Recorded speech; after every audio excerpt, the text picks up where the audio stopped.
Tank Davis versus Lamont Roach is going down today. It's going down today, my peoples. So I'm gonna start this off by asking y'all the magic question, man. Can Lamont Roach pull off the upset? Is it possible? I just gotta say, I did a poll a few days ago, and pretty much nobody believes that Lamont Roach can beat Tank Davis. In fact, everyone who answered to that poll said that Tank is gonna knock out Lamont by or before the ninth round. Nobody even gives him a possibility to go the distance, let alone win that fight. Can he win it? Because I gotta tell you, if he was to beat Tank Davis, that would be the biggest upset in recent history. I'm not gonna say it's an upset like Mike Tyson versus Buster Douglas, because at that time Buster was not a champion and Lamont Roach is. Although he holds a strap at a lower division at 130, he's moving up and he's making his debut at 135. But pretty much nobody's giving him a chance to win this fight. Nobody. I haven't seen a single person go out and say, hey, look, I think Lamont is going to win this fight. He's going to upset Tank. I haven't seen it. I know that people in Lamont's team feel like he can win the fight. Obviously, family and friends, people who know him personally. But overall, boxing fans, and even I seen fighters talk about it, coaches talk about it, nobody's giving Lamont Roach a chance. So this would be a huge upset. Can Lamont Roach beat Tank Davis? That's the magic question. I don't see it happening, to be honest with y'all. I also, just like everyone else, I see Tank knocking him out. But we have to keep in mind that an upset is an upset because of that, because nobody sees it coming. Nobody thinks it's going to happen.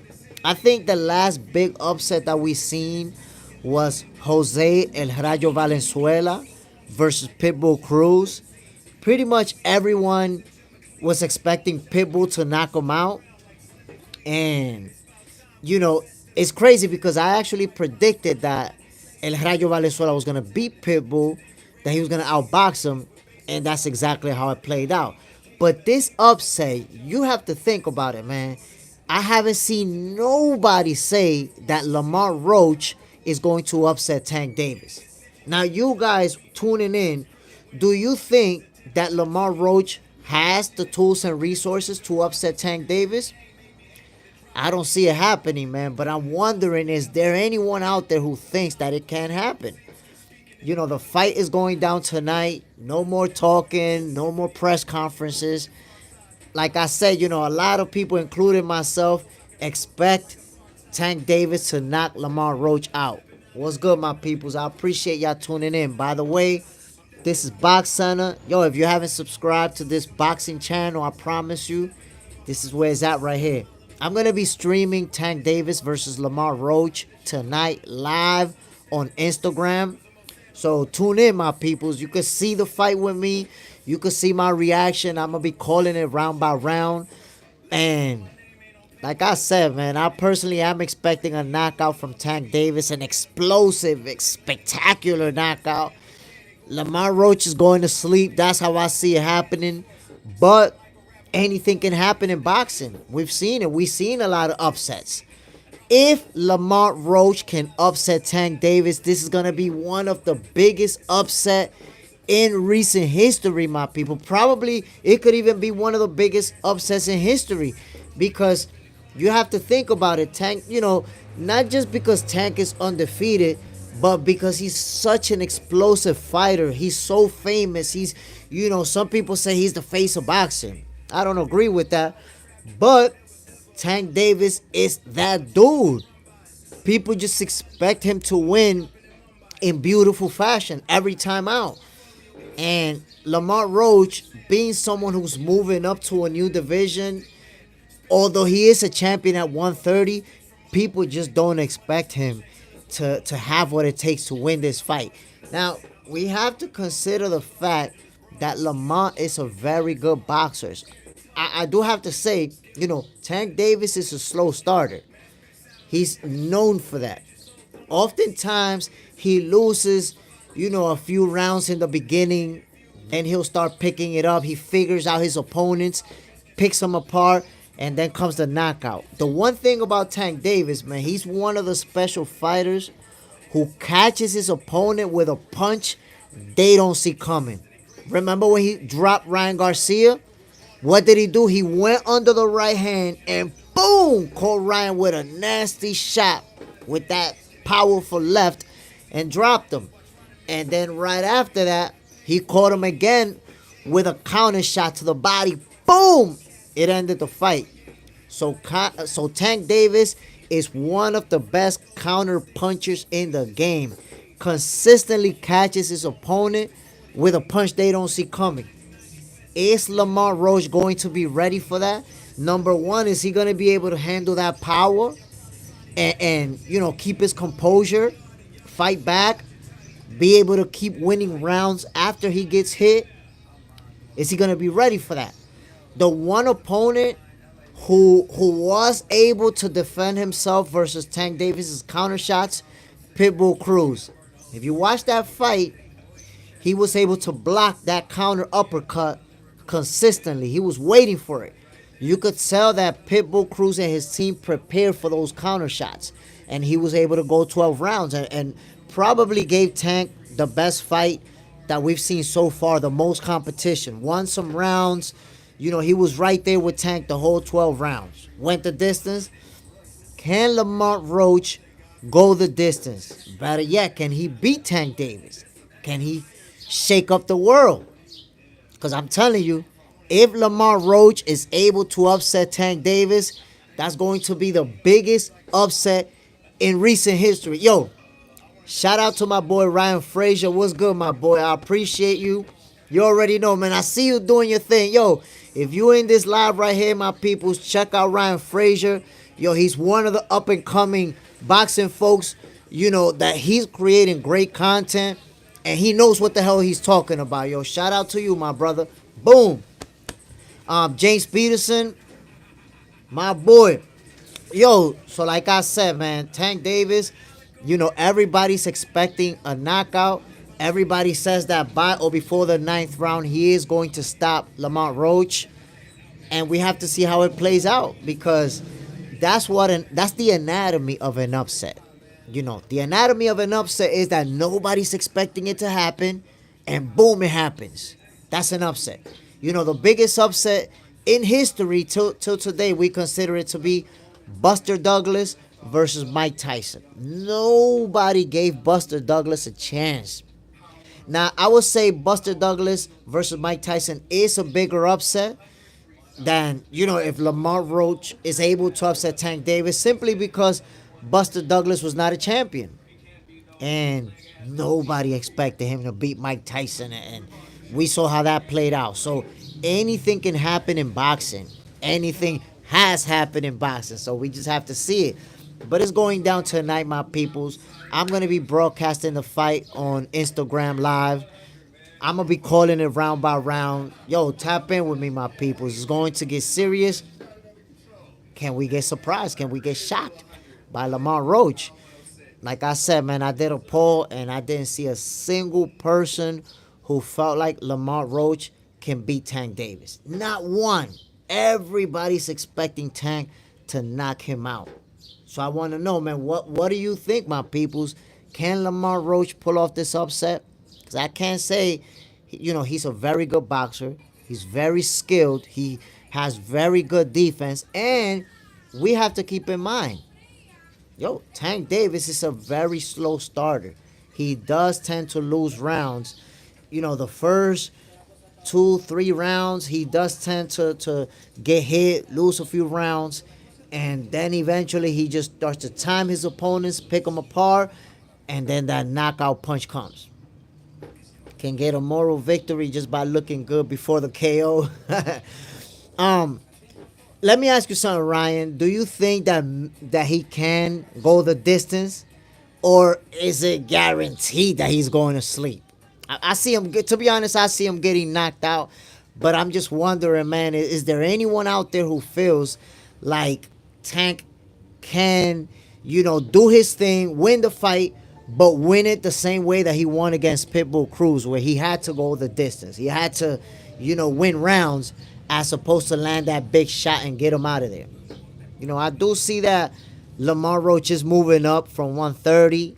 So that alone tells me you're going to have a tough time handling that power. Doesn't move as good as Frank Martin, in my opinion. I don't think so either. I don't think Lamont Roach has that type of movement like Frank Martin.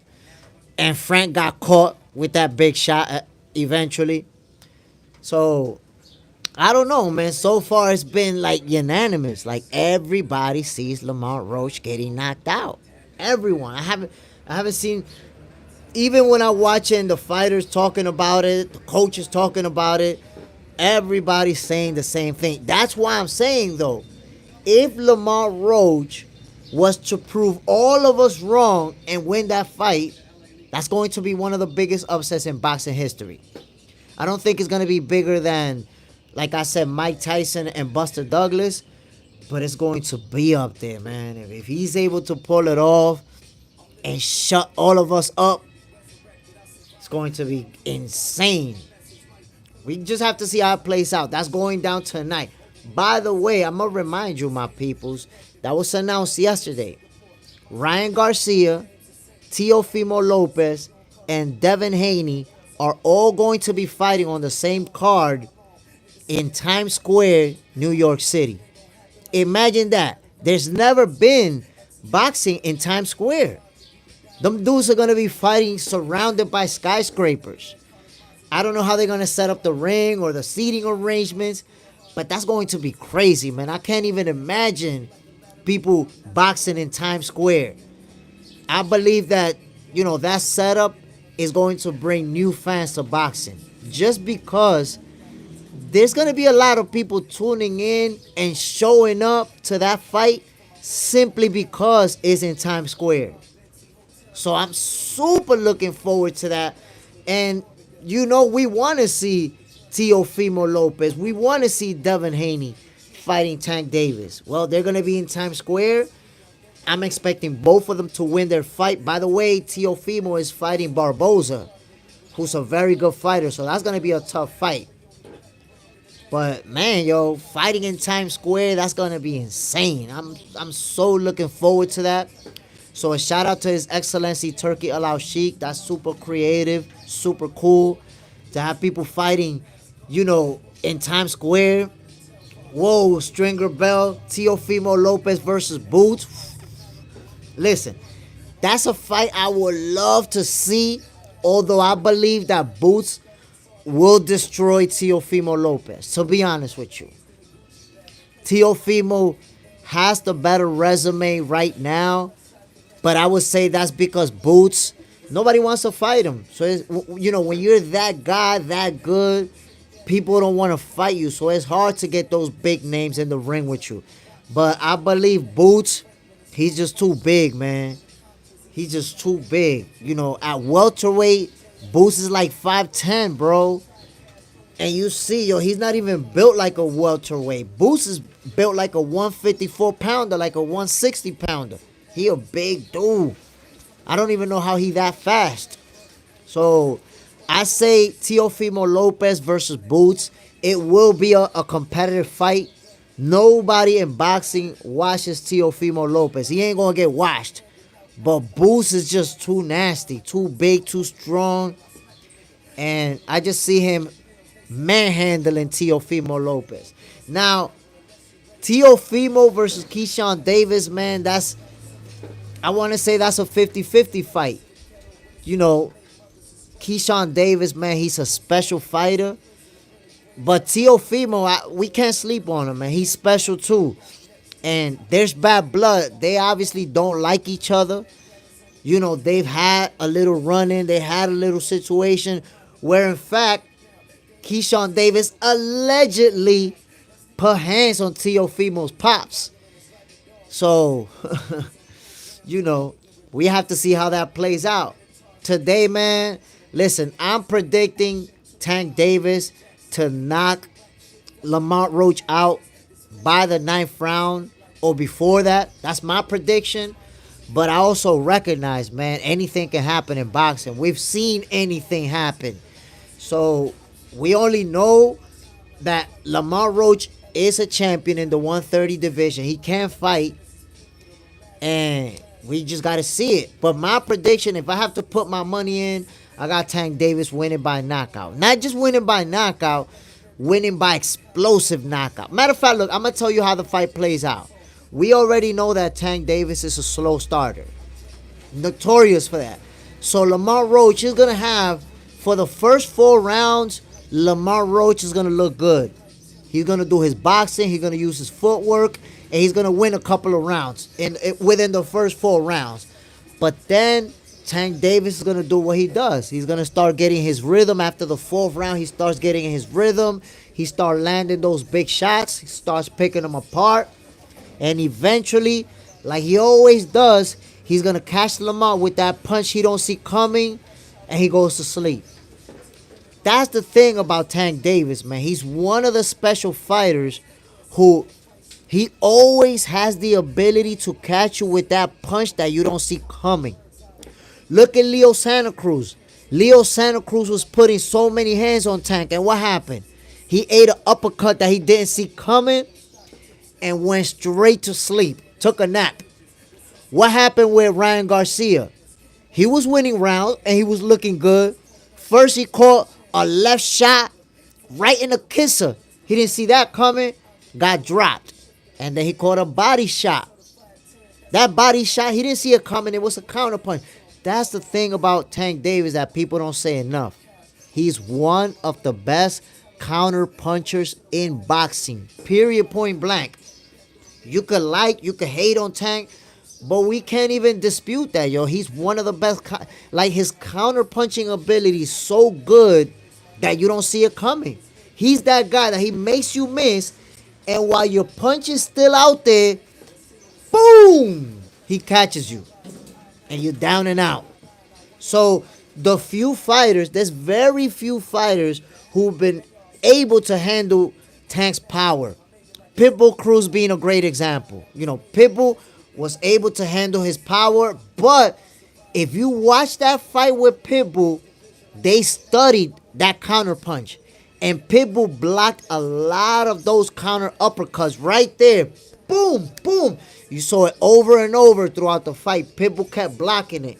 So that's part of the reason why Pitbull Cruz was able to go 12 rounds with Tank Davis. He was super successful with blocking that counter uppercut. Everybody can't do that, my peoples. Everybody can't, and everybody hasn't been able to do it.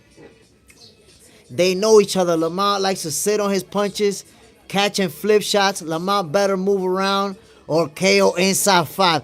Man, yo, Claymore Rain, you always got the elite level analysis. Can't go against you, my brother. Shout out to you. By the way, my peoples, y'all see Claymore Rain right there? That man knows his boxing. You can catch him on Blue Blood Sports. You can catch him on his YouTube channel just spitting facts on top of facts. Yo, go subscribe to that man right there, yo. We need to, support and follow the people who know boxing, who know what the hell they talking about. So I appreciate you tapping in, my boy. Yo, Claymore Rain, you always dropping in with that fire. And like my brother said, yo, if Lamont Roach is not ready for Tank's counter-punching abilities, if he not using that footwork, he going to sleep, man.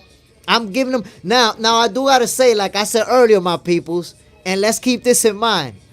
If Lamont Roach is able to prove all of us wrong and pull off the upset, this has to be the biggest upset in no, not the biggest, but one of the biggest upsets in boxing history. I'm not going to put it alongside Mike Tyson and Buster Douglas simply because Buster Douglas wasn't a champion. We're talking about Lamont Roach, even though he's moving up to 135, but he's a reigning champion right now. But this will without a doubt be one of the biggest upsets in boxing history. I have not seen anyone give Lamont Roach a chance to win. I don't see nobody saying, yo, Lamont Roach, he's going to win this fight. He got what it takes. I haven't seen it at all. Everyone is expecting Tank to knock him out. It's a question of, is he going to knock him out by the 9th, by the 10th, or is he going to knock him out by the 4th or 5th round? Nobody's saying that he can win that fight. We just have to see it, man. It's going to be an amazing fight. By the way, if Tank Davis wins, which is what we're expecting to happen, what should happen next? Because I'm going to keep it 100 with y'all, man. I love Tank Davis. I love his explosiveness. He's always going to give us a great fight, a great show, a great knockout. But I'm tired of Tank fighting the people that I know he's going to beat. I'm tired of Tank fighting the guys, you know, what I consider the strategic cherries. You know, yeah, he looks good. Yeah, he has a lot of wins. But can he beat you? No, we don't believe it. I want to see Tank Davis fight Shakur Stevenson, Keyshawn Davis, Teofimo Lopez. Fight the guys that we believe have a chance. Because, yo, if Tank Davis was, and he already said he wants to fight like 2 or 3 more times, so he kind of backed away from those talks about retirement. He's not saying that anymore. He's saying he wants to keep fighting. But I want to see him fight the guys that we believe have a chance. Number one, that's going to boost his resume. And number two, I'm going to tell y'all right now, if Tank Davis was to retire after this fight, I don't see him getting into the Hall of Fame. I don't see him getting into the Hall of Fame with his current resume. Because there's some decent names, some good names on there. You know, Ryan Garcia's no bum, but Ryan Garcia never won a title. Frank the Ghost Martin, he's a very good fighter. He's never won a title. Pitbull Cruz, he won a title after fighting Tank. But Tank Davis was his first title shot. So I want to see, you know, guys who are legitimate champions, who do have the resume, fight Tank. Can you beat those guys? That's what I want to see, my people. And a lot of times I hear, you know, folks saying, oh, Jay, you a hater. You be hating on Tank. Nah, my peoples. I don't be, I love watching Tank Davis. People should get a rematch. I agree. But let's keep in mind, Tank, he hurt his hand in that fight. And I remember as I was watching it live, I actually saw Tank go, oh, like wince, like he felt the pain from that shot. And they showed his hand afterwards. It was super swollen. So I think that was also part of the reason why Tank couldn't perform at 100% versus Pitbull Cruz. I think in a rematch, it can also go 12 rounds in a rematch, but I think Tank wins more convincingly. If you remember, a lot of people were saying Pitbull won. Pitbull didn't win that fight. He was very competitive. He did very good, but he didn't win that fight. Let's keep it 100. Tank beat him, but it was a close fight. I believe in a rematch, Tank at 100% will put so many hands on Pitbull. Even if it goes 12 rounds, he's going to win it. You have to keep in mind, man, Pitbull Cruz is a guy that can take a shot. You know, he can take the biggest shot. Tank Davis is the hardest puncher in the division. And he caught him flush a few times and wasn't able to even make his knees buckle. So Pitbull can take a shot. Lamont Roach, moving up from 130, he's not going to be able to handle that power, my peoples. He's not. I'm trying to tell you. I just don't see it, man, at all. And then Tank is always going to catch you with that punch that you don't see coming. Nah, man, that's usually... In fact, if you look at most of Tank Davis's knockouts, is that punch that you don't see coming. He'll go under that right hand, under that left hook. Boom! And that's it. Murder, she wrote. Shakur, Keyshawn, or winner Rayo versus Russell for 140 WBA. Anything else, uncivilized. And no, I don't want to see Monster unless I catch weight 127. I gotta agree with you, my brother. Naoya Inoue, he kind of discarded fighting Tank Davis. That's something I'm not even thinking about. But Shakur Stevenson, Keyshawn Davis, and winner versus Rayo versus Russell, that's something that anybody will be on board with. That's a legitimate opponent. Now, Claymore, I gotta ask you, my brother, When it comes to Rayo versus Russell, who do you got, man? I'm interested in seeing your opinion as an, from an analyst perspective. Who do you say wins that fight? I haven't been able to make a prediction. I feel like, you know, Rayo Valenzuela is disrespected, man. Like people just don't give him the respect he deserves. But damn, man. Yo, Gary Antoine Russell, he's elite level. His IQ is off the charts, and it's tough, man. It's tough to bet against him. Who do you got, my brother, winning that fight, man? That's a crazy fight. Ryan could beat Tank without the weight clause, though. I don't know. I don't know, man, because again, even though Ryan has the boxing skills, but he still has that weakness with the defense, man. Ryan Garcia is still with that chin up. With that chin up, man, I see Tank Davis sleeping him again. He'll have some good rounds, but you can't, Ryan Garcia's always had that weakness where he ends up pulling his chin up like that. And you know how it is, man. You go against Tank, hands down, man down. That's just how it's going. Teofimo Lopez a coward for not calling Keyshawn out. Keyshawn out for a match. You know what? Keyshawn Davis is being calling out Teofimo Lopez. And y'all seen that they have personal bad blood. They have run-ins. So the fact that Teofimo Lopez is not, actively trying to make it happen with Keyshawn Davis, that's a bad look for him. That look like he's ducking your boy Keyshawn. I'm just keeping it 100. Now, he can use as an excuse that Keyshawn Davis is fighting at 135, so he can say, well, we're not in the same division and whatnot. But he knows damn well they could meet up at a catchweight. And I guarantee you, if Teofimo Lopez says, yo, Keyshawn, come to 130 and I'll fight you, yo, Keyshawn Davis, he's a businessman. He will go to 140 to fight Teofimo Lopez. But for whatever reason, man, Teofimo don't want that. He don't want that smoke. Whose shot do you Tank gonna hit Roach with? I think Tank Davis is gonna catch Lamont Roach with a counter, with the same counter punch that he dropped Ryan Garcia. I don't think it's gonna be an uppercut, just because I think Lamont is gonna try to use a little bit of movement. I think it's gonna be a counter straight left hand that's gonna end it all. Boom. Kind of like the one he caught Rolly with. You see what I'm saying, my peoples? It's always the counter punch that you don't see coming that Tank is going to sleep you with. It's always that. Look what he caught Rolly with. Boom! Poor Rolly's never saw that shit coming. I think Lamont Roach is going to eat one of those. And just, that's it. Once he eat that big shot, it's going to be time to go to sleep. From Kazakhstan, what's good, my brother? Respect to you too as well. And yo, my peoples, by the way, I am gonna be streaming the fight and calling it round by round reaction on Instagram.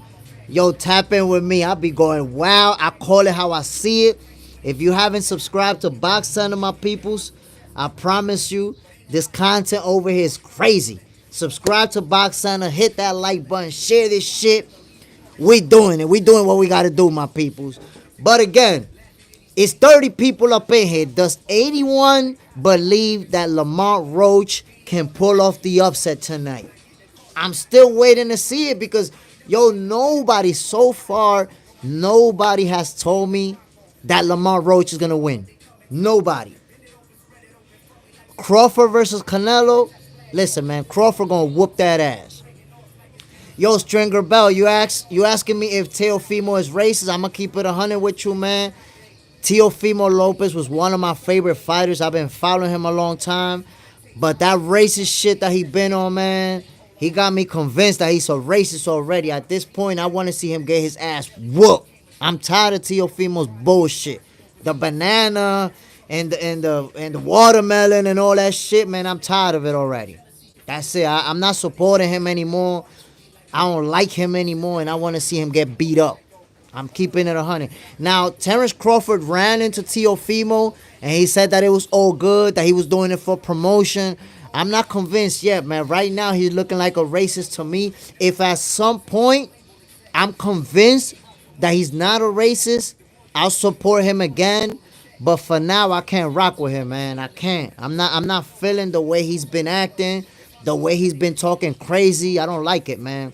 I don't think you should joke around with racist shit to try to get views, try to get attention. Nah, there's a lot of shit you could do. You could trash. There's a lot of ways that you could trash talk somebody without the racist shit.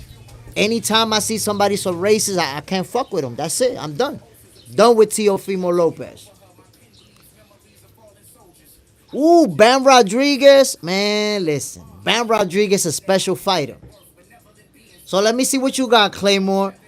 Gary may have to show the wrinkles to his game. If he has one dimensional, he might get clipped. Rayo has shown so much improvement with Garcia. Moving the needle tonight is the real test. A real 50-50. I don't know. Yo, I'm rocking with you, Claymore Rain. I'm rocking with you, my brother. Like, I just can't, I can't call it. I haven't, normally I make my predictions. I say, yo, I'm rocking with this fighter. That's who I got. But with that fight, I just can't call it, man, because they both have, the tools and resources. Now, I'm going to tell you what, though, my brother. I believe we getting fireworks guaranteed. Because both of these guys, when they get touched, they let their hands go. They retaliate quick. So I could see both of them standing in the middle of the ring and letting their hands fly. I honestly see that. Lomachenko, Lomachenko's a future Hall of Famer, my brother. For real. Lomachenko, he the type of fighter that he's already, if he never fight again, he's already in the Hall of Fame. He's accomplished so much. He's so hated. But I got mad love for Vasyl Lomachenko. I mean, he stepped in there with everybody and anybody. He a soldier. Yeah, man, I got Tank knocking Lamont Roach out. That's just the way I got it happening. Somebody asked about Bam Rodriguez. Yo, Bam is a special fighter. He's a generational fighter. The only thing that I don't like about Bam, and that's not, I'm not knocking him for that, but he's too private. He likes to fly under the radar. If you think about it, with as many champions as Bam has beaten, he should be way, way more famous than what he is today. But he's not, he's not that big of a star, because if you go to his Instagram, he constantly has it deactivated. He doesn't even have an Instagram right now. He doesn't have a Facebook. He does, like, I would say Bam Rodriguez is the type of fighter that he wants to go in the ring, perform at an elite level, but when he get off the ring, he don't want to be in front of the camera. He don't really want to get attention. He just kind of disappears. He's always in the, I know that he's always in the gym. He's always working, but he doesn't let you see him. I think that Bam Rodriguez has to be more visible. He has to let the fans see him. Every once in a while, upload a clip of him talking to the people, him, being more interactive with the fans. But I don't know, man. I just don't see Bam Rodriguez. I think he's a special generational talent. That's for sure. And you know what? I think Bam Rodriguez is going to end up fighting with Naoya Inoue within the next couple of years. I think that fight is going to happen. Bam versus Naoya. I think that fight may end up happening, my peoples. 2 words about Golovkin. 2 words about Triple G. Great fighter. Those are my 2 words about Triple G. Who's a crackhead? I know you ain't talking about Bam. Tank is another Tyson used powerful promotion. Holyfield, Lennox, Foreman, Riddick Bowe would have beaten him back then. I think that Mike Tyson was a lot better than what his resume shows. You got to remember, Mike Tyson, when he lost to Buster Douglas, when he was upset, this guy was literally throughout training camp doing cocaine, drinking, having sex with prostitutes and everything. Yo, in Vegas, in Tokyo, before fighting Buster Douglas in Tokyo, like throughout the week, he was actually dealing with prostitutes and getting high. And you saw how that played out. So I think Mike Tyson's career didn't play out as it could have because his personal life started to go downhill. Matter of fact, as soon as Cus D'Amato died, Mike Tyson, because that was the only person who could say no to Mike Tyson. That was the only person who could say, you're not going outside. You're not doing this. You're sitting right here. But once he didn't have that figure of authority in his life, that everybody around him was just doing whatever Mike Tyson wanted, his personal life started to go downhill, and then afterwards, his career started to go downhill. So I think that it usually plays out that way with fighters who are elite level. When their personal life starts to go downhill, you don't see it in the ring right away, because they're able to win off of their talent. But eventually, it starts affecting them. Like, look at Errol Spence. He just posted the other day that, he wished he wouldn't have been drinking the way that he was. And Errol Spence, we've known him as a great fighter, an elite level fighter. He was top 3 pound for pound on almost every list for the last few years. And then look, he got destroyed by Bud Crawford, and he hasn't been in the ring since. So what happened? He posted about his drinking the other day. So he's a fighter who was living his personal life irresponsibly, and eventually it caught up to him to the point where he hasn't even been able to climb back in the ring. Jose Valenzuela getting that W, the undercard. Yo, listen. Jose Valenzuela versus Gary Antoine Russell. I see it as a 50-50 fight. My brother Claymore Rain also saw it as a 50-50 fight. Damn, man, I just don't know how this is going to play out, to be honest. I can't call it. If you're going with El Rayo Valenzuela to win it, yo, I respect that, man. And anybody saying that Antoine Russell's going to win it, I respect that too. My peoples, I appreciate you, Ryan Frazier. Yo, hit that like button, my peoples. Let's act like we all know what the hell we talking about out here. That's what I like about the community of boxing. And I've been lucky when I go live, people who know the sport of boxing hop on with me. So, yo, a shout out to every single one of y'all, my peoples. I really appreciate it. Every once in a while, somebody who don't know shit about boxing is going to jump on the live and say some goofy ass shit. But, yo, every single one of you who commented on this live clearly follows and understands the sport of boxing. And I appreciate y'all, man, for real. Triple G beat Canelo. Honestly, the first fight, which was a draw, I felt like Triple G won that fight. And I was mad because I put money on Triple G to win it, and they called it a draw. I believe that they called that a draw because they didn't want to give Canelo that L. But the second fight, the rematch, I did see Canelo winning it. And then the third fight, I think Triple G, he just didn't have it anymore. He was already at the tail end. And one thing that we have to understand, my people, when a fighter has been through a lot of wars, it's tough. Once you get to your late 30s, it's tough. You know what I'm saying? Like, I'll give you an example. Terrence Crawford, he's 36 years old, right? But you have to consider the fact that Terrence Crawford has been able to dominate a lot of opponents. He hasn't, taken a lot of beatings or been in fights where you're like, oh my God, he got beat up really bad. Even though he won, he took a beating.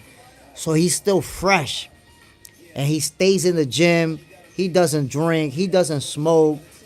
If Crawford beats Canelo, he's top 5, right? So that's a good question. And I'm going to tell you, Crawford is going to beat Canelo. He is going to beat Canelo.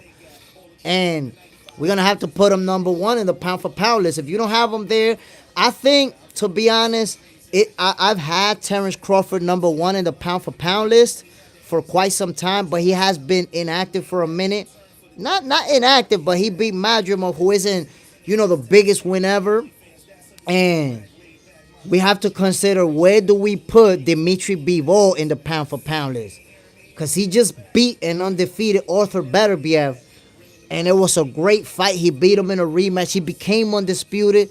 So Dimitri Bivol, we have to talk about him when it comes to that, that pound for pound list. Guillermo Rigondeaux, woo, come on, man.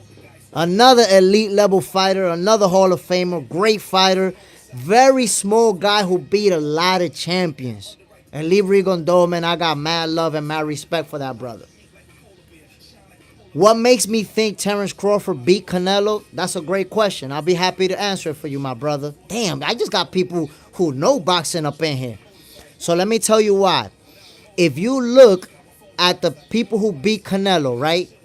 Floyd Mayweather and Dimitri Bivol. Both fighters don't have a high knockout percentage. So it shows you that you don't need power to beat Canelo. Both of those guys outboxed him. They beat him with their boxing skills, with their ring IQ. But most importantly, his last loss, which was to Dimitri Bivol, what did Bivol use? His height, reach, and footwork to offset Canelo's game plan. And people don't think about that or don't even talk about it. The only advantage that Canelo's really going to have on Crawford that we can say, we can assume, is power. Because Terrence Crawford is moving up, right? But his power didn't work against Dimitri Bivol or Floyd Mayweather because they used that ring IQ on him. But also, most importantly, Terrence Crawford has physical advantages on Canelo Alvarez, which is he's taller than Canelo and he has more reach than Canelo. So he has the height, the reach, and the boxing IQ to outbox Canelo. I believe that fight is going to be super competitive. Of course, Canelo is going to win some rounds, but ultimately Terrence Crawford is going to have the right game plan to outbox him and win by unanimous decision. I actually ran that fight through ChatGPT. You could do it yourself. Ask ChatGPT who wins, Crawford or Canelo. Only ChatGPT saw it playing out where Crawford wins by split decision. I'm gonna beat ChatGPT. Y'all gonna find out why I'm also Jay Smith, aka Jay Stradamus. I'm predicting that fight better than ChatGPT. Crawford is gonna win by unanimous decision. So yeah, Canelo has the body weight on Crawford, but once you got that footwork, once you got that height and reach advantage, and you can work that distance, that body weight means nothing. Canelo wasn't able to do anything with that body weight when he fought Floyd. He wasn't able to do anything with it when he fought Bivol because they had height, reach, and that ring IQ. So I see Crawford beating him just like that. Unanimous decision. You think Canelo will call the fight off? Man, don't play like that, man. Please don't play. And you know what? I don't think he's going to call it off simply because once His Excellency Turkey Al-Sheikh gets involved, it's a lot of money. And that's what Canelo's about. He's about his money. Think about it. Who's he going to fight? Terrence Crawford or Dimitri Bivol, who already whooped his ass? Because I'm telling you right now, Canelo wasn't even competitive versus Dimitri Bivol. At no point in that fight did it look like, oh my God, Canelo's going to pull it off or Canelo might win it. We never saw that. Dimitri Bivol put so many hands on him. What you got for me, Claymore? The body will play a key role in this as well. Crawford is a lot stronger than people give him credit for. That's a fact, man. That's a fact, my brother. People think like Crawford is this small dude. Canelo is a little bit wider than Bud. Yo, but if you see them standing next to each other, it's not like Bud is this little guy. Look at Terrence Crawford. This guy's lifting over 300 pounds, bro. This guy's strong. And Terrence Crawford has that wrestling background. People sleeping on Terrence Crawford, man. Crawford is going to retire after that unless they have a rematch. You know what? I think if Crawford is able to beat Canelo, but it's close and competitive, they might have a rematch. You're talking about it's going to be a lot more money for a rematch. I tell you what, if Crawford beats Canelo and retire, I'm good with that. But I've been calling for Terrence Crawford and Canelo Alvarez for the last couple of years. Even in this YouTube channel, if you go back, you'll find videos of me talking about that fight last year that they got to make it happen.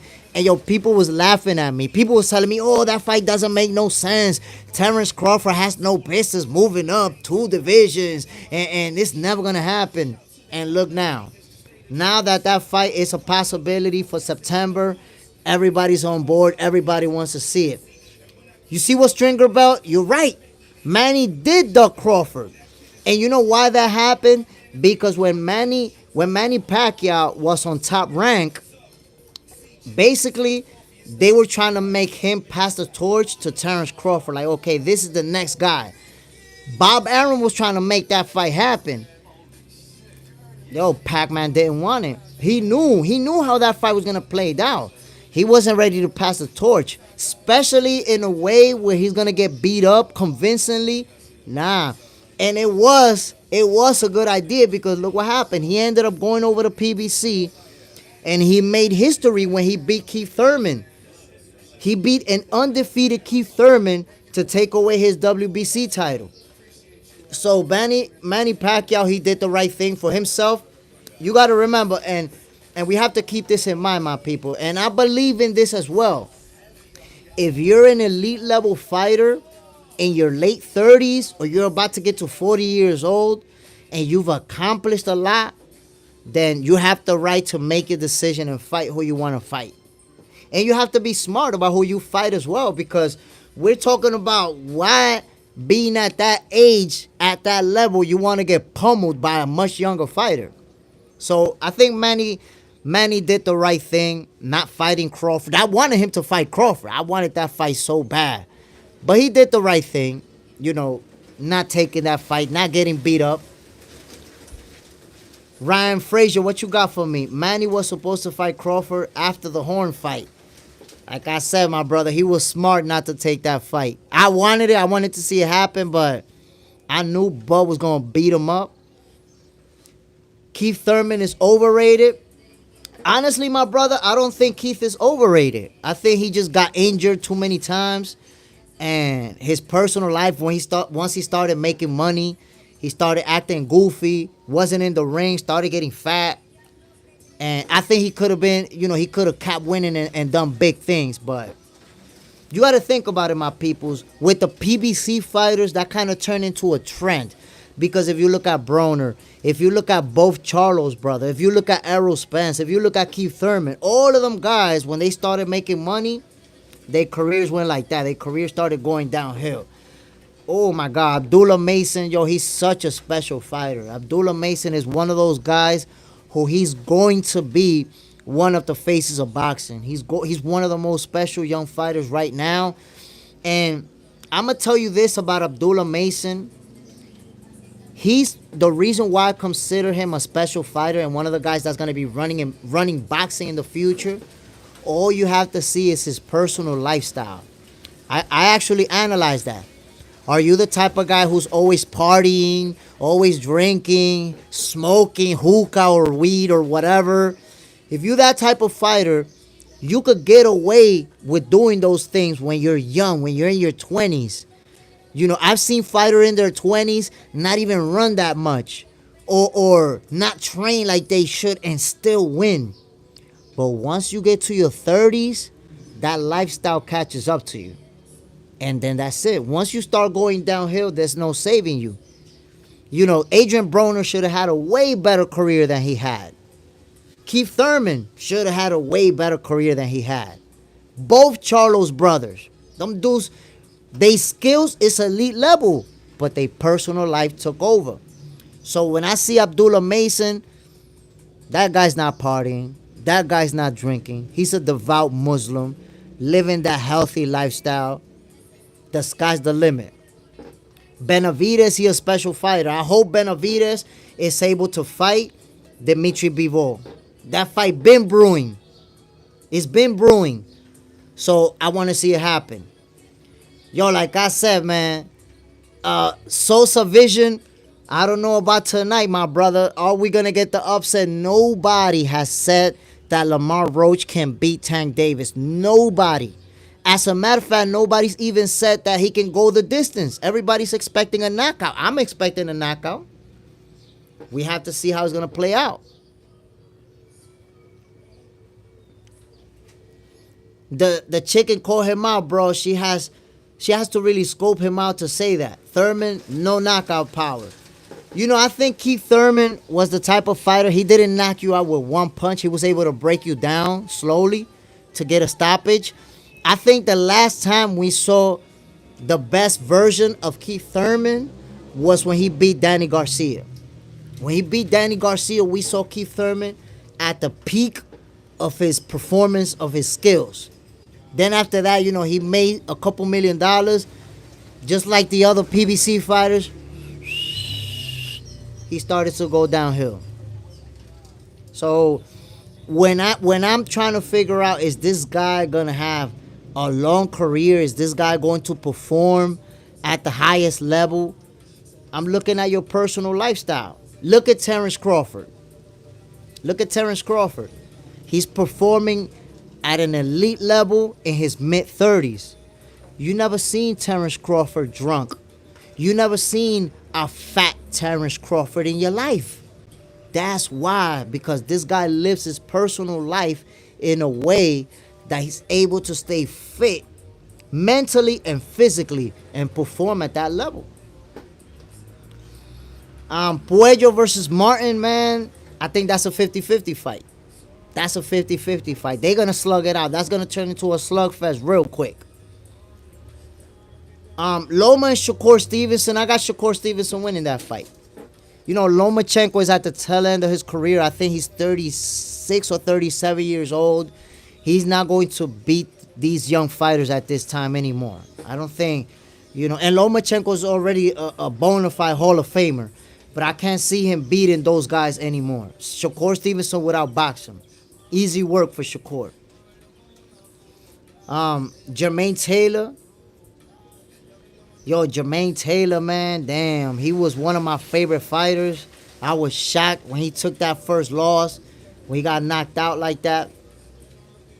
Terrence and Errol are the perfect example. Yup. A personal life of an elite level fighter. And I actually predicted that Terrence Crawford was going to stop Errol Spence in the 8th or the 9th because of that. I predicted because I saw the type of lifestyle that Errol was living. You see Errol, even other people like posting videos of him smoking, Errol with his eyes like this, looking blasted, high as hell, weeks before the fight. You're like, oh, nah, man. This guy drinking, this guy smoking, while Bud is in the ring getting ready. No way. I didn't see him having even a chance to beat Bud. And you, look, I'm going to put it to you like this. Look at Floyd Mayweather, my peoples. Have you ever seen a picture of a fat Floyd Mayweather? Have you ever seen a video of a drunk Floyd Mayweather? Have you ever seen a video of a high Floyd Mayweather? This guy be in the club where everybody's drinking, everybody's twisted, and you see Floyd Mayweather drinking water. Show me, I'm asking you, show me a picture of Floyd Mayweather with a fat belly. Floyd Mayweather's not even preparing for a fight, and he be in the gym, hitting the bag like he's going to fight tomorrow. So that's what you have to look at to determine, will this guy be able to perform at that elite level when he gets to 34 years old, 35 years old, 36 years old? Nah, if you party, if you drinking, if you smoking, you could get away with that when you're 25 years old, 26. You can get away with that. But once you get to your 30s, that lifestyle is going to catch up and you're going to lose. You're going to get beat up by somebody who's being disciplined. Boots versus Virgil Ortiz, man, that fight has to happen. That fight just has to happen. I hope that they make it happen while both of these guys are still undefeated. Don't ruin it for us. Because think about this.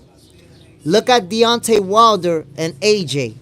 Remember when both of them was undefeated and both of them was knocking everybody out? We wanted that fight so badly, and we never got it. It might happen, but now nobody's really calling for it. It's not a big blockbuster type of fight anymore. Why? Because both guys have lost multiple times. So Boots versus Virgil Ortiz has to happen.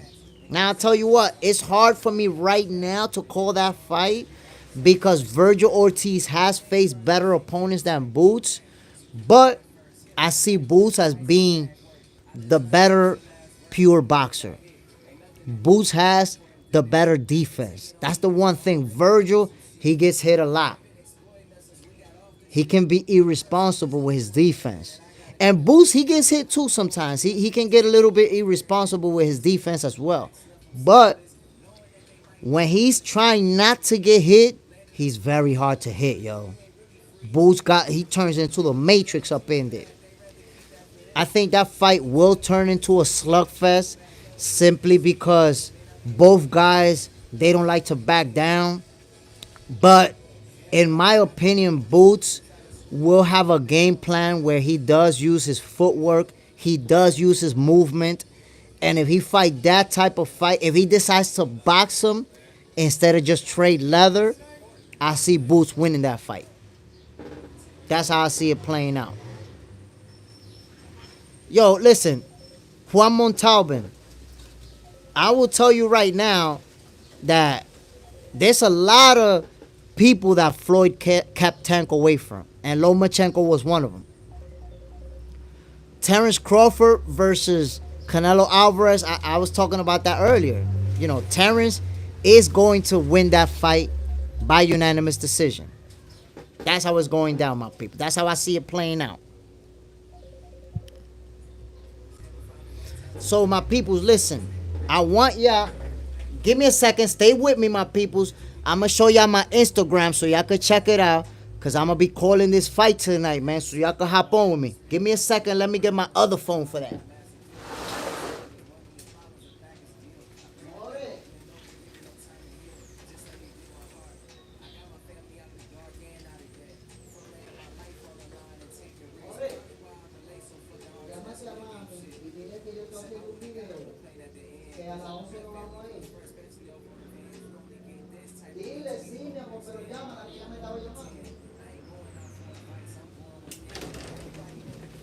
Check it, my peoples.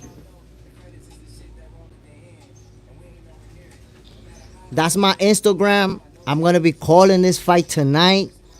I'm also be streaming Tank versus Lamont Roach while I'm calling it.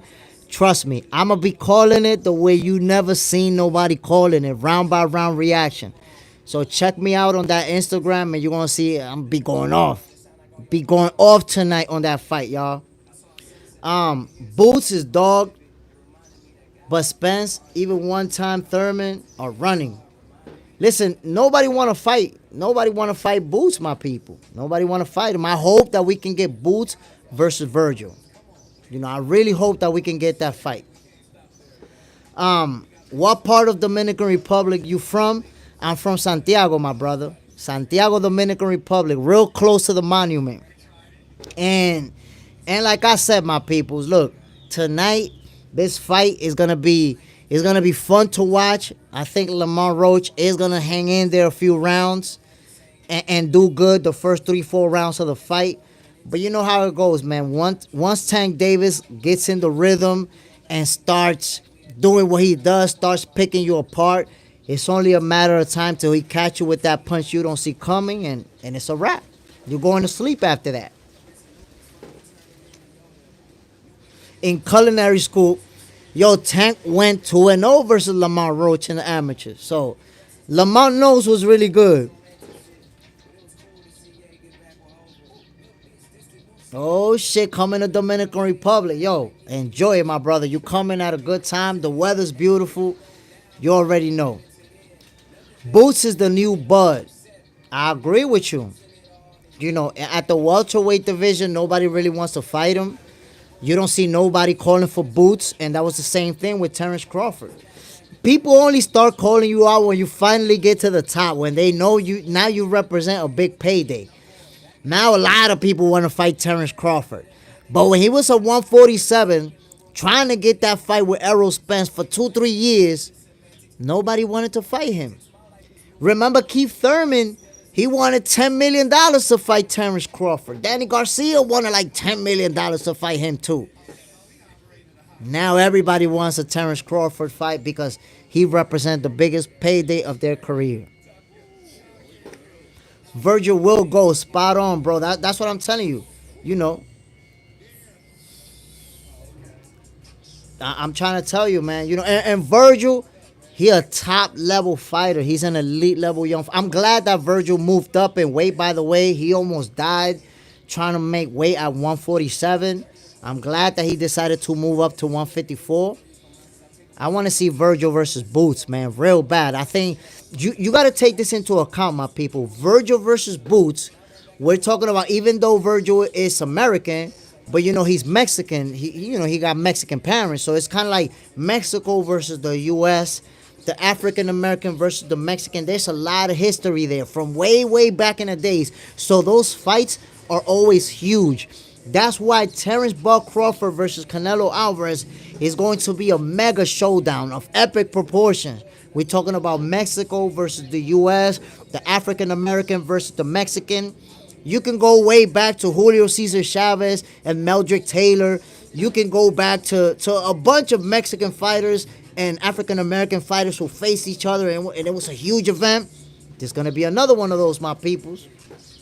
But Boots versus Virgil is going to be fireworks. That is going to turn into a slugfest. I promise you, if they fight, those two guys don't like to back down, man. Ah, man. Yo, listen.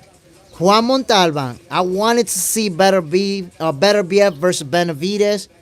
But yo, Dimitri Bivol. And I'm going to tell you something, my peoples. That's why I love receipts. That's why I love posting my take, my prediction, because it's there for you to check it out. I predicted that Dimitri Bivol was going to win that rematch by split decision.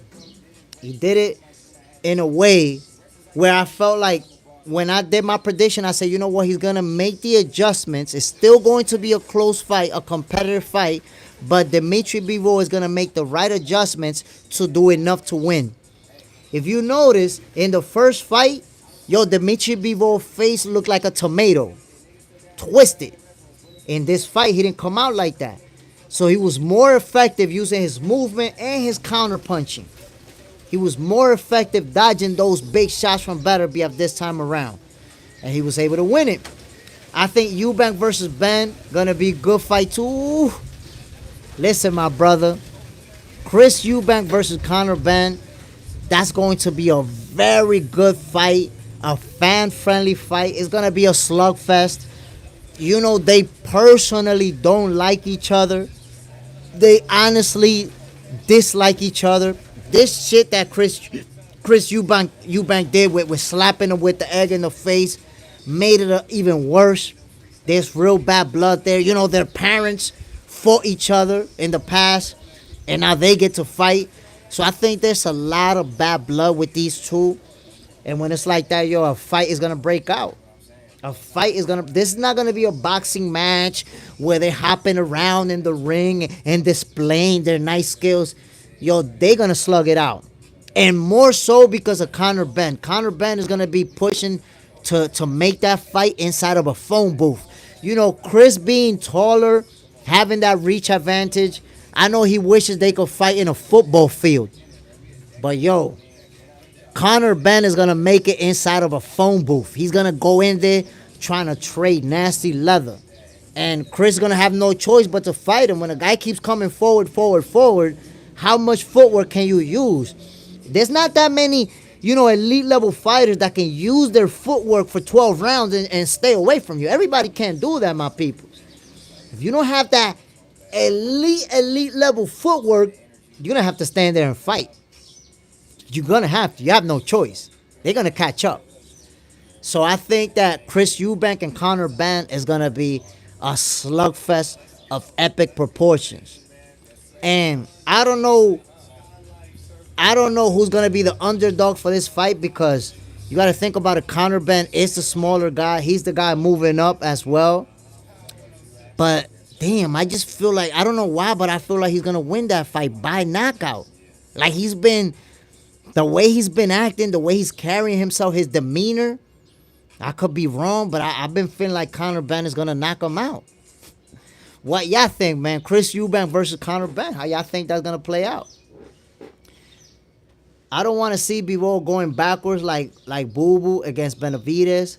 because David always catches up in the later rounds. I agree with you. I agree. But I think that Bivol is more effective than Boo Boo fighting moving back simply because of his counter punching abilities.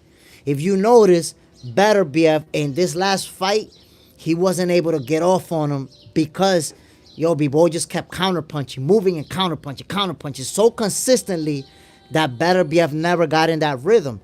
None of the times that Better BF had him in the corner, had him in the ropes, he was able to unload on him because B-Boy make you miss one and two, and he let them hands go and does that lateral movement. So it's real hard, man. It's real hard to catch B-Boy in the ropes and just let your hands go on him. Loma was all feet. Lomachenko was all feet, but he was all hands too, man. He let them hands go real good. Ooh, Nakatani versus Bam. That's another explosive one. Like I tell everybody, man, Bam is an elite level fighter. The only thing about Bam is that I wish he was more visible. He let himself be seen more. He likes to fly under the radar. If I could compare Bam to somebody, and this is not even a boxer, it's a basketball player, I will compare Bam to Tim Duncan. You know why? Because Tim Duncan, one of the best basketball players ever. But he was the type of guy who won a championship and quietly went home. You didn't see him in the red carpets, in award shows. You didn't see him, in controversies. He just wanted to win and go home and chill with his family and live his life. And I see Bam kind of being like that. Like, Bam is never really looking for that type of attention. He just in the gym, winning fights. In the gym, winning fights. I want to see him also let himself be seen more, interact with the fans more. Because Bam Rodriguez should be a much bigger star than what he is right now. We could get 90,000 fans in New England. Then Tank ain't sold out. How you see that? Do you think more stars should come to Britain where the fans always show up? I'm going to tell you like this, man. Britain puts everybody to shame. And I'm going to tell you why. I'm going to tell you why Britain has some of the best fans in the world. Y'all support the fighters, win, lose, or draw. And I think that's why y'all got the best fans. In the U.S. and in many other countries, if a fighter loses, that's it. We don't support them. We don't go to their fights. We discredit them. But in England, you guys have fighters that got 1 loss, 2 losses, and y'all still show up for them. Y'all still show them love. And that's what gives England fighters such an advantage. Look at this fight that you guys got coming up. Crocker. Who's Crocker fighting again? I can't remember, but it's Crocker and Donovan. Crocker and Donovan, those are names where in the U.S., most people don't even know them. I posted about Crocker and Donovan. That's a sold out venue, bro. Sold out. So people that in the U.S., a lot of people don't even know them. They sold out. And I think, New England, Britain fans, we have to be like them. A fighter losing one fight doesn't mean that he's overrated. It doesn't mean that he's a bum. It just means that he lost that fight. We need to go to like what it was back in the days. And that's how fighters will stop protecting that O. When fighters want to protect that O, that's why they cherry pick, because they want to get easy wins. They don't want to risk losing. But in England, we're seeing fighters lose versus each other because 2 real good fighters, they don't wait till they have 30 wins to fight each other. They'll fight when they still young. And if one of them loses, Britain fans still support them. And they can still become big stars. We have to be like that, my peoples.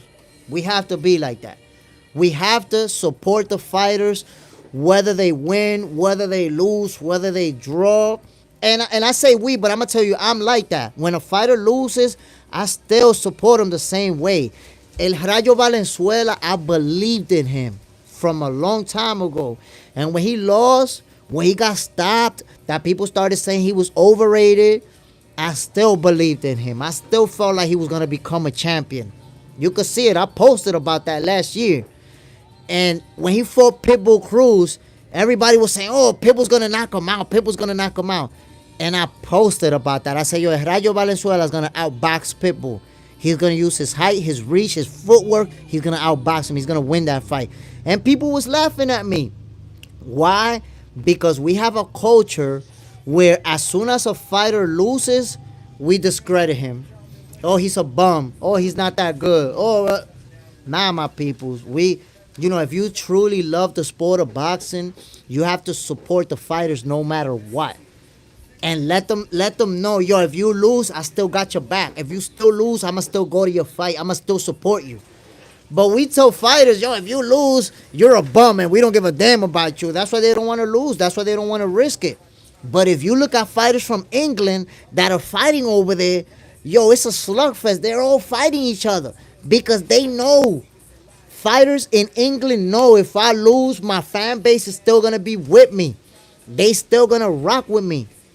And I love that about England fans, yo. I love the fact that, y'all support y'all fighters no matter what. Y'all go to the fights, because that's another thing. We say we support a fighter. They could be fighting in my own city and I won't go. In England, yo, the fighters are when they fighting in your city, you go to those fights. It be people all the way in the back where the ring looks this small. And people still buy those seats to go watch. Now, you have to understand, my peoples, when you go to a fight and you're sitting all the way in the back because the venue sold out, you're not really even watching the fight in the ring. It's too small. You fighting, you watching it on the screen just like we're watching it on TV. Those people go to the fights to support their fighters. So, I believe we have to follow what they're doing over there. We have to support fighters the same way. And when we do that, we're going to see that fighters are going to stop protecting that O. They're going to start fighting each other because now they understand, yo, win, lose, or draw, my fan base got me. I'm going to keep fighting and I'm going to be good. But you got to understand, man. Guys know if I lose, everybody's going to walk away from me and I'm done. Got to come back home. Grandma misses you, my boy. We working on it, my peoples. You never know. We working on it. Jay Smith might be streaming from the U.S. at one point. And I get back to the U.S., I'm going to be in the fights. I'm going to be supporting the fighters in the fights. I'm going to be in the gym. I promise you, my peoples, I'm going to be in the gym with your favorite fighters. All the fighters that we talking about, I'm going to be in the gym with them. And I'm going to be doing the type of videos that boxing needs. I'm going to be in the gym talking to these fighters about all the shit that we want to talk about. I promise you. Woo! Man, the whooping Shakur put on Valdez was epic. You know what I like about that fight too?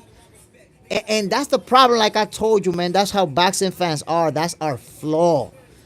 Shakur has a weak performance versus De Los Santos. Oh, he's overrated. He's a bum. He's too boring.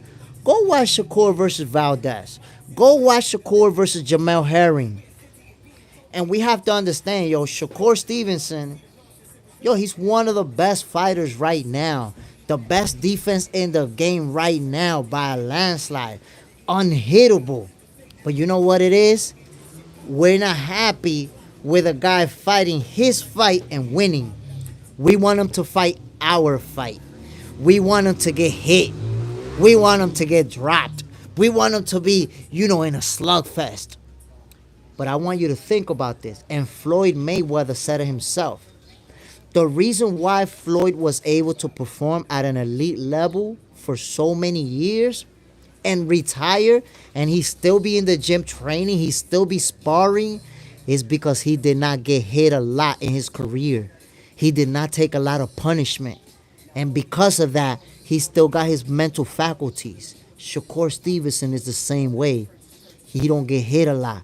This guy's still going to be fighting if he wants to at 35, 36, 37 years old and still be beating champions. So what should a fighter do? Should he fight your fight, our fight, and take a lot of punishment, end up punch drunk, end up taking a bunch of beatings, or should he fight his fight, keep winning titles, maybe even retire undefeated, maybe go to number one pound for pound, maybe even be one of the best in history? So, like you said, Juan Montalban, it's about the sweet science, man. Boxing is about hit and not get hit. Shakur has mastered that art. So how do people discredit him? Oh, he's boring. Oh, he runs too much. Oh, he's winning. That the thing about boxing, if you look at the resume shows you the box rec, wins, lose, and draws. That's it. It shows you the numbers. When you look at Floyd Mayweather's resume, it doesn't say, oh, he won by running or he won because he didn't stand there and fight. No, it just shows you the numbers. So if you're playing the numbers, you just got to win, lose, or draw. Now, of course, we want to see action. Of course, we want to see a slugfest. But you cannot hate on the sweet science, my people. You can't. The sweet science, if you really watch what these guys are doing in there, you got to appreciate it, man. You got to appreciate what Shakur Stevenson is doing instead of hate. Because you're going to hate, and then find out you've been hating on one of the greatest to ever do it when it's all said and done. Listen. Yo, Frank Hefner, I agree with you, my brother. Everybody's entitled to their opinion. Everybody. But one thing is your opinion and one thing is hating. If you're watching the sport of boxing, how could you really say that Shakur Stevenson is a bum? That's a horrible opinion. That's not hating. I mean, that's not just a horrible opinion. That's hating. Because the guy's beat champions in 3 different divisions. You can't say that he's a bum. Now, what is a good opinion that you can have? You can say, well, I don't like how he fights. Cool. If you don't like how he fights, I respect that. Some people want to see rock'em sock'em robots. They want to see 2 guys just right there. Boom, boom, boom, boom, boom, boom, boom, boom. If that's what you want to see, cool. I respect that. But I like a slugfest, and I also like the sweet science. I like to see guys use that footwork. I like to see guys make you miss. I like to see guys counterpunch. Everything that Shakur does in the ring, I like to see it. I like to see it. Look at his last fight. Dropped his opponent 3 times with a body shot. Yo, there's fighters who will never in their whole career stop somebody to the body. There's fighters who never stop anyone to the body. And Shakur has stopped multiple opponents with body shots. So, one thing is not liking that style of boxing. You want to see rock'em sock'em robots? Cool. But the sweet science, man, we can't dismiss it, my people. We got to look at some of the best fighters to ever do it. Look at Pernell Whitaker. The sweet science. Look at Floyd Mayweather. The sweet science. We have to look at that, my people. Short notice, an electrician. You're right, my brother. But we can't discredit a guy like that. Of course he's going to be the underdog, but that's a guy who was 15-0, never tasted defeat in his career, stayed in the gym, and when his opportunity came, he took it. He went for it. He went over there, trying to win that fight, giving it his best. I give nothing but credit to Josh Padley for taking that fight on last moment notice and going 8-9 rounds with Shakur Stevenson. I give him credit for that. I give that. Matter of fact, I started following that guy on it. I follow Josh Padley on Instagram. I'm a fan of his now. So as opposed to, he an electrician. Oh, he this, he that. Yo, I got mad respect for Josh Padley, my brother. I'm a fan of his. He's living his dream right now. Because of how he fought Shakur and stood in there with him. Yo, he's no longer an electrician. That's it. His Excellency Turkey Alaushi gave him the type of payday, gave him a house, that now he can dedicate himself to boxing. And we're probably going to see the best version of Josh Padley soon in his next fight. He's going to be better than what we've seen. So, what you think about Kazakh boxers? Woo! Fighters from Kazakhstan have always been super, super tough. Yo, Johnny Beck, Triple G. Nah, man, I love fighters. Fighters from over there, they have that thing where they train so tough that they always, when they climb in the ring, they're always very good and very tough fighters. But the gay boxers always go to the body and throw low blows. I mean, I don't know who you're categorizing as a gay boxer. To me, nobody's a gay boxer. You know, I can tell you, I was an amateur boxer, and yo, if you climbing in the ring to fight with somebody, there ain't nothing gay about that, my brother. You know, I can't rock with you on that statement. There's no such thing as a gay boxer, my brother. If you love the sport of boxing, you gotta respect everyone who's able to climb in the ring, go face to face with somebody, and trade leather. That's a serious sport, my brother. Ain't nothing gay about that. My peoples, I'm gonna end this live. Before ending this live, I want to give a shout out to every one of you for hopping on with me. Yo, from the heart, I really appreciate it. I really appreciate when people who love the sport of boxing come in with me, talk boxing, give me your opinions. Tonight is gonna be on tonight, my peoples. Don't forget to subscribe to this YouTube channel. And also, I'm gonna show you, this is my Instagram once again. J Smith 134. Yo, follow me. I promise you. I'm gonna be going live tonight over here. I'm gonna be calling the fight round by round reaction. I'm gonna be going berserk. Let's see it. Is Tank Davis gonna knock him out? Can Lamont Roach pull off one of the biggest upsets that we've seen in boxing history? We're about to find that out as well. What about Cuban school? Before I get out of here, I have to answer that question. Cuban boxing has been one of the most elite on the world stage since I started watching boxing over 20 years ago. Cuban boxers have been elite level in the amateurs and in the professionals since I started watching boxing. So I got a lot of love and respect for Cuban boxing. Yo, I appreciate you, my brother, sharing my channel, letting the people know that we coming with the real boxing content. I appreciate everybody that tune in with me. Y'all watching somebody who truly loves the sport of boxing, who truly does everything to promote the sport of boxing in a positive way.